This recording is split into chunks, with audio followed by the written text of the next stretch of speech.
And there's another thing I noticed, that it is not just one religion that talks about courage.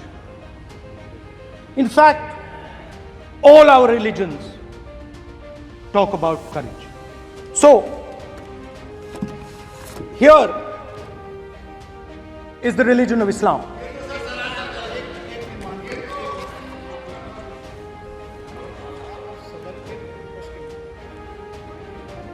आपसे ये अपेक्षा ठीक है, मैं दिखाऊंगा नहीं सर, कैसे करूं?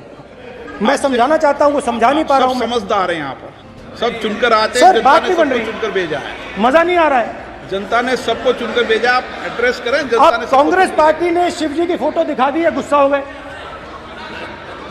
अब देखिए, प्लीज मान्य ये प्लीज मान्य चाहते हैं कि सदस्य, सिर्फ ये दिखा प्लीज पाएं। मान्य सदस्य आप तो इस्लाम में भी कहा गया है, मैं पढ़ता हूं, एड्रेस इधर करें, ही सेड, एड्रेस इधर करें मान्य सदस्य। हाँ जी सॉरी, इस्लाम में भी लिखा गया है, कुरान में,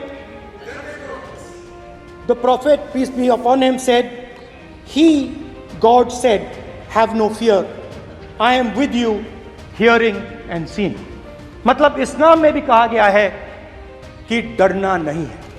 और जब इस्लाम में दुआ मांगी जाती है तो दोनों हाथ से, दाएं हाथ से अभय मुद्रा दिखाई देता है।